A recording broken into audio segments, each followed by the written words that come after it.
Le 6e rendez-vous du championnat de France de rallycross s'est déroulé le week-end dernier dans le mythique village de Loéac, à 35 km de Rennes. Loéac est considéré comme le temple du rallycross. La discipline est quasiment née ici en 1976 et c'est l'événement rallycross qui attire le plus de public au monde. Depuis 10 ans, l'épreuve faisait partie du championnat du monde, mais depuis qu'il a été décidé de passer au tout électrique, l'organisateur breton n'a pas emboîté le pas de la FIA par crainte d'y perdre son public. Une décision courageuse mais payante, alors que le nouveau championnat du monde tout électrique peine à convaincre avec seulement 9 engagés. 140 voitures étaient engagées ce week-end à Loéac, dont un exceptionnel plateau de 33 supercars, ces monstres de près de 600 chevaux. On ne s'en plaindra pas, le championnat de France reste une référence. Près de 50 000 personnes étaient présentes ce week-end, sur les buts du circuit ou dans le village, puisqu'à Loéac, une grande parade des pilotes est organisée le vendredi dans les ruelles étroites de ce petit hameau de 650 habitants, rendu célèbre grâce à l'illustre Michel Hommel. Un grand week-end de fête donc, avec un spectacle de grande qualité, des pilotes d'exception dont le champion du monde RX3 2020, le Suisse Juri Belewski, et le vice-champion du monde et champion d'Europe supercar, le Norvégien Andreas Backrud. Ces deux-là sont venus perturber la bataille entre Samuel Peu, Romuald Delaunay, Damien Meunier et David Vincent en pleine bagarre pour le titre supercar, à seulement 3 meetings de la fin de cette campagne 2022. Avant de voir les magnifiques et surpuissantes supercars, on fait le tour des 6 catégories de ce championnat et on commence par la division 4 où les animateurs habituels ont été un peu chahutés ce week-end. Jean-François Blaise, le leader, a eu son petit lot de tracas dans les manches, alors qu'Anthony Mauduit, dauphin, a fini dans le rail en qualif et carrément sur le toit en demi-finale. Oh Christophe, oh là, oh le tonneau! Le tonneau d'Anthony Mauduit et le drapeau rouge. En finale, c'est Tony Bardot qui part en pôle, devant Barbier et Botorel, à noter la 4e position du jeune Arthur Barbeau-Forget. Et c'est parti, l'excellent départ de Tony Bardot. Oui, mais regarde Christophe Barbier qui est revenu se positionner à la 2e place alors que Jean-François Blaise fait l'extérieur là-bas dans le premier virage. Et là, ils ne sont pas lâchés. Seul Laurence qui a loupé le départ. Devant, ils sont 7 au premier virage. Et c'est parti pour Tony Bardot qui emmène Christophe Barbier et Jean-Michel Guérin en 3e position. Et parmi les 4 pilotes qui se tiennent, 5 voire là qui sont roue dans roue, ce sera le Tour Joker qui sera peut-être là pour les départager. Et comme on vous le disait, la nouveauté en mode final, mode 7 tours activé. Allez, premier passage de Bordeaux, c'est le petit train, c'est à la queue de nœud. Seuls Ruellan, Laurence ont pris le Tour Joker. C'est maintenant qu'il va falloir être malin. 7 tours, on peut prendre le Tour Joker plus tôt. Et ça va se jouer là entre le 2e, 3e, 4e et 5e qui sont roue dans roue. Voilà, qui prend le Tour Joker maintenant? Aucun. Si! Il y en a même 2 qui ont pris le Tour Joker. Nicolas Botorel et puis Arthur Barbeau sortaient. Et paf. Ouais, il a raison d'ailleurs, Nicolas Botorel. C'est comme ça que ça lui avait permis de gagner à Pont-de-Ruan. Allez, Tony Bardot. Et voilà, regarde, il est revenu dans les roues de Arthur Forget. Alors, ils l'ont pris tous les deux en même temps. Hein. Ben oui, mais...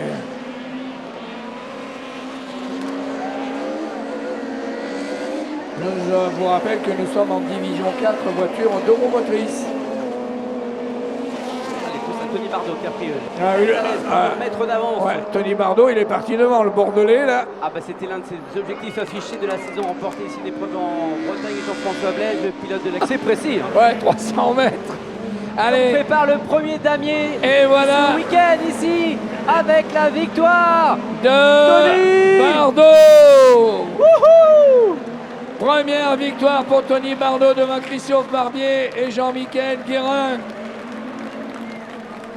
Et tout ça sous vos applaudissements. Bardot, vainqueur, c'est la 2e victoire de sa carrière après Faleras en 2021 et son 3e podium cette année. Au championnat, Blaise reste en tête, mais 5 pilotes sont encore en course pour le titre. Place à la division 3 avec pas moins de 34 engagés. Le duel Pelfren-Beauclé se poursuit, mais c'est bien Pelfren qui a fait le show ce week-end. S'il est en première ligne de cette finale, il était également engagé dans la catégorie supercar. Double programme pour lui à Loéac donc, et vous allez le voir, d'excellentes performances.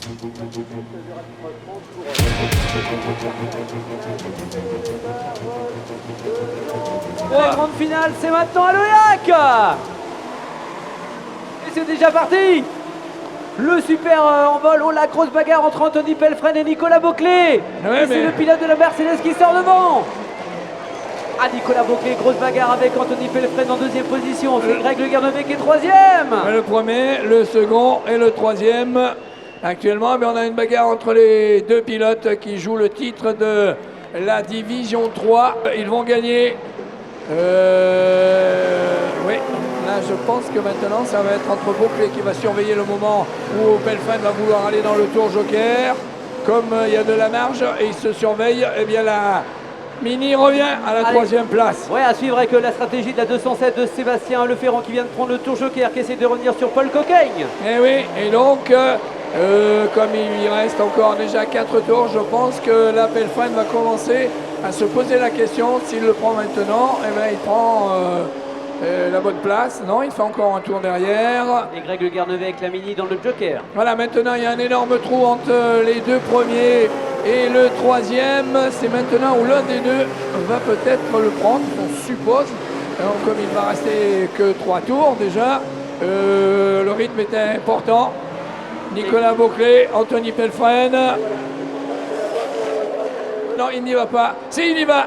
Voilà, c'est l'homme de tête qui a pris le tour joker.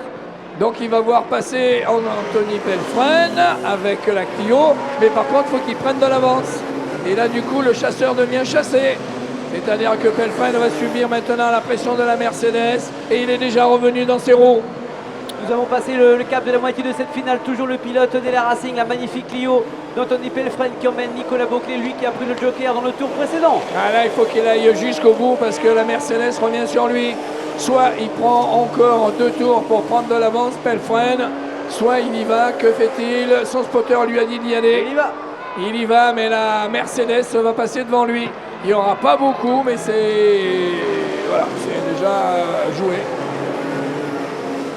Et en attendant tous vos applaudissements dans quelques instants ici pour le retour du rallycross tricolore à Loyac, la victoire de Nicolas Boclet. Et devant Pelfren et troisième, l'étonnant troisième Paul Coquaigne. Carton plein pour Boclet qui accroît son avance au championnat. Pelfren reste en embuscade et demeure toujours en course pour le titre.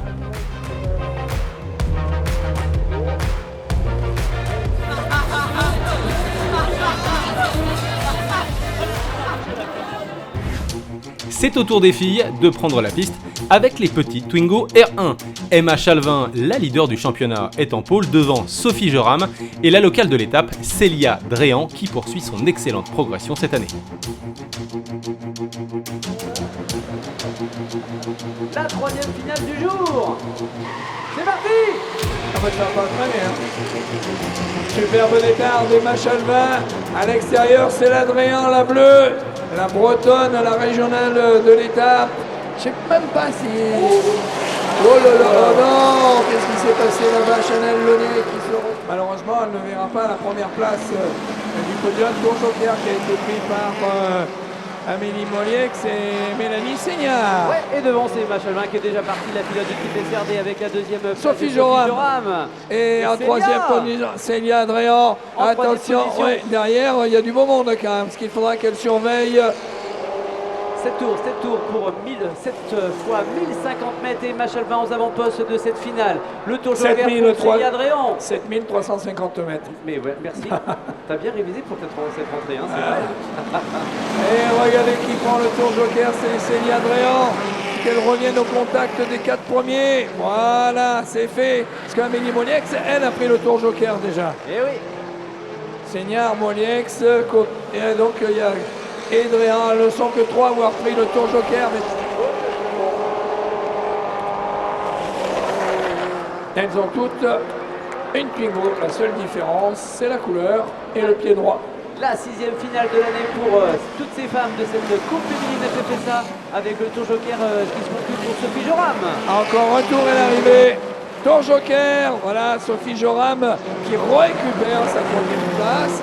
Et du coup, devinez qui prend la belle deuxième place.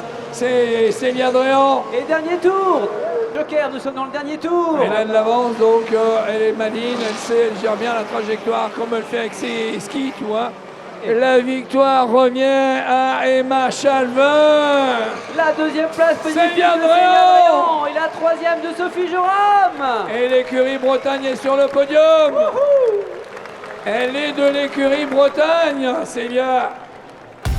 Victoire d'Emma Chalvin, mais chapeau à Célia Dréan qui roulait chez elle pour la première fois en course et réalise un week-end quasi parfait. Voici le classement général de la catégorie.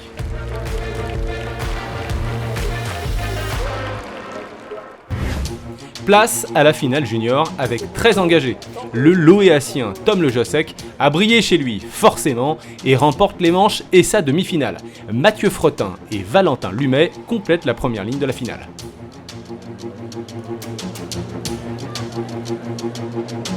Le drapeau a changé de couleur, il est vert.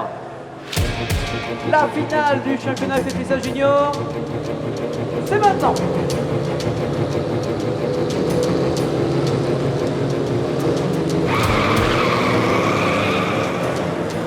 Et c'est bien parti avec le bel envol de Tom Le Jossec. C'est parti pour Tom, suivi comme son nom par Mathieu et Valentin Lumet, le pilote du team Massé Motorsport. Grosse bagarre avec Lucas Bourg. Alors les deux pilotes Vision sont partis devant. Et c'est parti pour cette tour, pour cette finale. Le soleil breton avec Tom Le Jossec qui est déjà parti. Il y a peut-être un peu en avance pour Le Jossec, toujours en tête. Ah, il va pousser le vice à prendre dans le dernier tour, Tom Le Jossec. L'enfant du pays, sûr. Avec Mathieu, Mais il n'est pas beaucoup. il est Hein. stabilisé, mais il n'est pas si grand que ça. Et justement, Mathieu, il y va. C'est pour ça. Il écoutait Radio Rallycross. Ouais, non, c'est Radio Vision. Voilà, pour récupérer la deuxième place. Ouais, il est sur le podium. Deuxième. Alors, qui est Ah, arrêté si, là-bas, ça sera avant pareil. l'entrée du Tour Joker? Il y a une voiture qui est arrêtée là-bas. Et pour l'instant, Tom Le Jossec qui tourne sur le Tour Joker. Il vient d'assurer Tom. Et Dans ici, la l'épreuve de victoire l'Oréal. de Tom Le Jossec. Wouhou! Deuxième, un autre régional de l'étape aussi. Mathieu Fretin. Et troisième, Valentin Lumet. Tom Le Jossec, qui travaille sur le circuit routier juste à côté, remporte sa manche à la maison. 4e victoire de la saison pour le pilote breton. Et bien sûr, le voilà qui s'envole au classement général. Cerise sur le gâteau, Tom a reçu le trophée du meilleur pilote de l'écurie Bretagne. Place désormais à la Super 1600. Anthony Paillardon, qui avait chuté chez lui à Kerlabo, avait forcément à cœur de remporter la manche de l'Oéac. Il réalise le week-end parfait en remportant les manches et sa demi-finale. David Bouet, lui, est resté sage juste derrière, alors que Jimmy, le magnifique Terpero, leader du championnat, a été plutôt à la peine sur ce circuit de l'Oéac. Evenot, Lambec et l'étonnant Lefebvre réalisent ici de belles performances. Ils se sont tous les trois qualifiés en finale. C'est parti! C'est parti! Lodi va partir devant. Le départ de l'extérieur avec la bagarre avec Anthony Paillardon qui est bien parti! Comment ça pousse là-bas, ça fait pas semblant et ça repart. Et c'est David Bouet qui est en deuxième position. La troisième place pour Jérémy Lambec. Et c'est parti avec le dit objectif victoire pour Anthony Paillardon. C'est parti pour cette tour. Il y a quelqu'un qui a pris le tour joker d'entrée. Ouais, C'est Jimmy Pierre Terpero. Lefebvre. Tous les deux, ils ont raison de le prendre maintenant. Du coup, regardez, ils récupèrent déjà une place sur celle de la petite 108 de Maximilien Evenot. Allez, c'est parti avec le pilote multicourse, la magnifique Audi d'Anthony Paillardon, David Bouet, Jérémy Lambec dans le match juste derrière la nouvelle Clio du team Olimeca. De Dylan Dufas. Là, c'est parti très vite et encore une fois, l'Audi va s'en aller. Pas tout de suite, hein. Parce que là, David Doué ne le quittera pas comme ça. Jérémy Lambec qui enfin voit une belle troisième place. C'est Maximilien Evenot qui a pas eu le bol au départ. Il a pris le tour joker avec la petite 108 qui navigue là-bas. Et le jeune Julien Meunier est revenu juste derrière Jimmy Terpero à la 6e place. Allez, encore 5 tours dans cette finale. C'est parti avec la grosse bagarre avec David Bouet qui est dans le match, pas très loin de l'Audi d'Anthony Paillardon. Jimmy Terpero a pris le joker, même chose pour Julien Meunier, eux ils sont débarrassés, ils ont validé leur tour de joker et devant. Toujours en tête, on prend le même, on recommence. La Mélodie, ex-championnat d'Europe de rallycross et championnat du monde. La Mélodie, avec la Mélodie ne lâche pas du tout la Clio 5. C'est pas fait pour justement Paillardon. La Clio est revenue très très fort. David Bouet là On a se grosse colle bagarre sur avec les Jérémy chevaux. Lambec qui est sorti du joker. Ils sont 4 derrière. Et David Bouet qui revient bien en effet sur Anthony Paillardon sur les freinages. Et oui, David Bouet va jouer le coup du tour joker.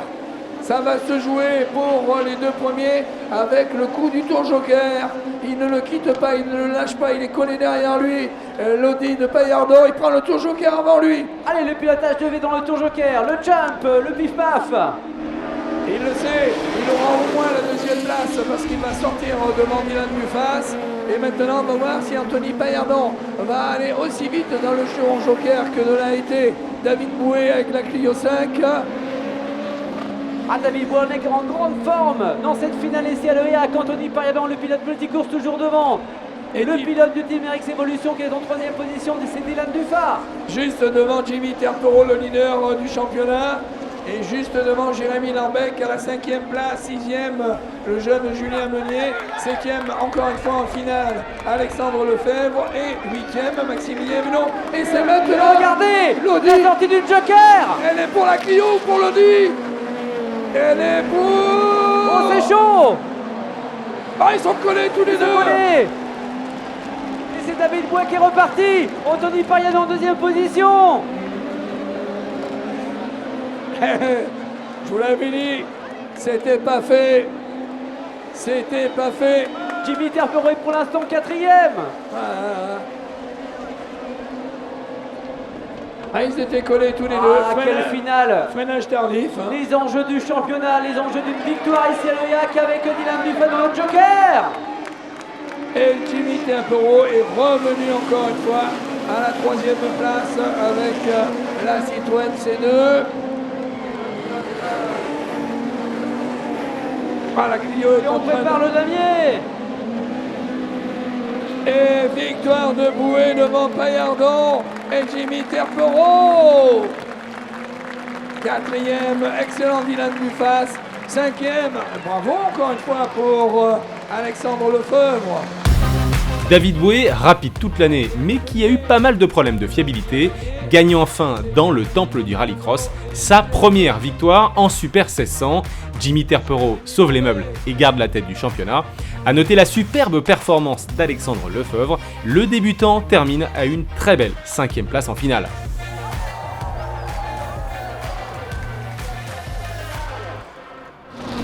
On termine avec la catégorie reine, les supercars, avec ce week-end un plateau exceptionnel de 33 voitures et beaucoup de pilotes de renom, dont Andreas Backrud, champion d'Europe et vice-champion du monde.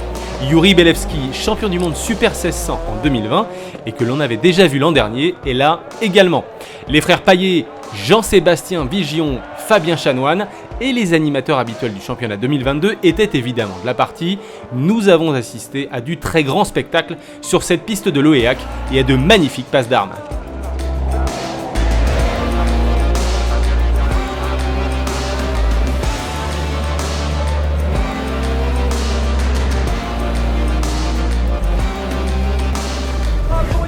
En finale, le Suisse Belevski part en pôle devant Fabien Paillet, Samuel Peu complète la première ligne, Backrud lui se qualifie en seconde ligne aux côtés de Damien Meunier, contre-performance de Romuald Delaunay en bataille pour le titre, qui lui ne se qualifie pas en finale. A noter qu'Anthony Pelfren, second en division 3 quelques minutes plus tôt, s'est lui qualifié pour la finale lors de sa première course en supercar. Chapeau à lui. Est-ce que vous êtes prêts pour la grande finale? Drapeau rouge. Drapeau rouge pour faux départ, c'est Anthony Pelfren qui écope d'une pénalité, à savoir 2 passages par le tour de joker.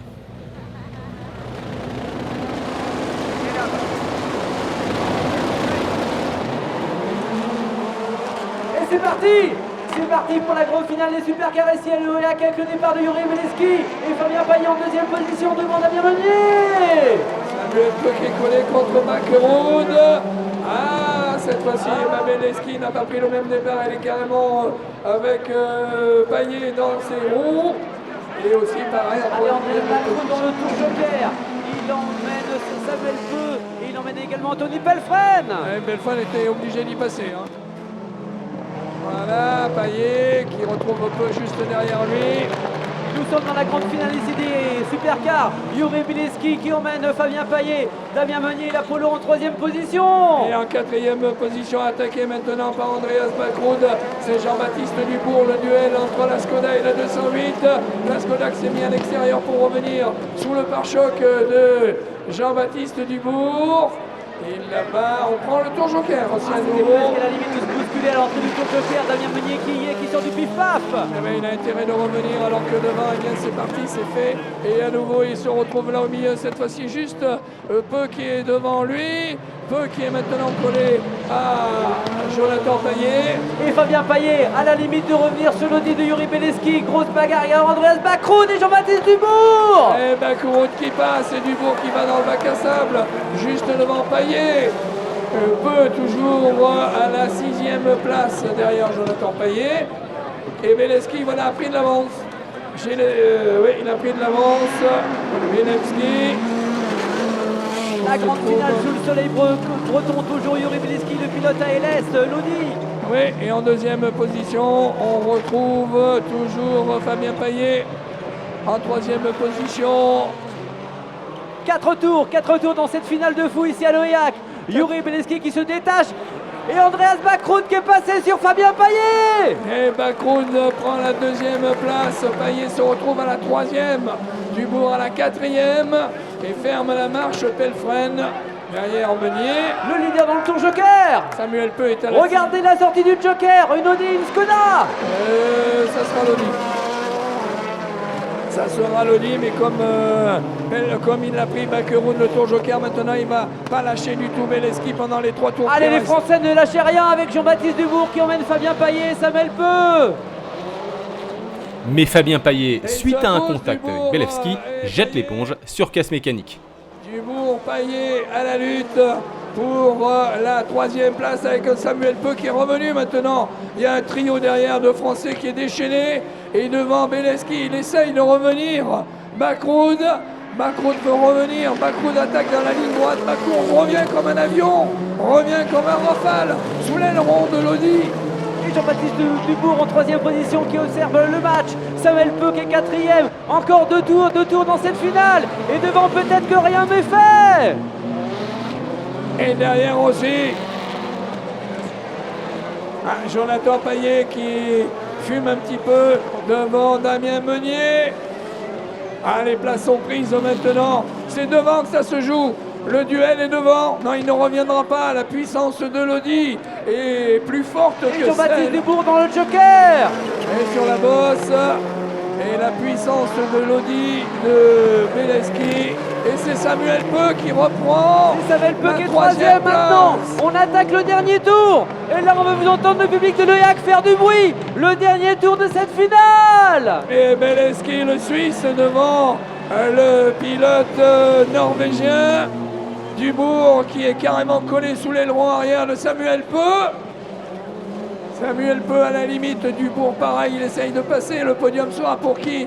Dubourg joue sa dernière prestation de rallycross qu'ils nous conseillé, qu'ils nous Les donné. derniers mètres de la finale, on prépare le damier. Et la victoire sera pour le pilote suisse devant le pilote norvégien. Et à la 3e place, Samuel Peu qui prend le podium et prend les points du championnat. 4e, Payet, Jonathan. 5e, Jean-Baptiste Dubourg. 6e, Damien Meunier. 7e, Anthony Pelfren. Et 8e, Fabien Payet. Victoire de Beleski devant Backrud. Samuel Peu fait le gros coup du week-end avec Damien Meunier. Ce dernier passe devant Romuald Delaunay au championnat. Andreas Backrud avec les applaudissements de l'Oyac. Yuri Beleski qui sort de la voiture. Amazing! Thank you, everyone! Bravo! I love Loyac. Loyac Rallycross is the best rallycross in the world. Merci beaucoup. Je suis super satisfait, je suis avec Andreas Bakrud et Yuri Beleski, champion d'Europe et vice-champion du monde. Samuel peut prendre l'avance, mais il reste encore 2 courses cette année et mathématiquement 4 pilotes peuvent à ce jour prétendre au titre. Gros succès du rallycross de l'Oeac ce week-end qui démontre, s'il le fallait, que le championnat de France peut offrir un très grand spectacle. Bravo aux organisateurs, on se retrouve dans 15 jours pour la manche de Mayenne. A très vite.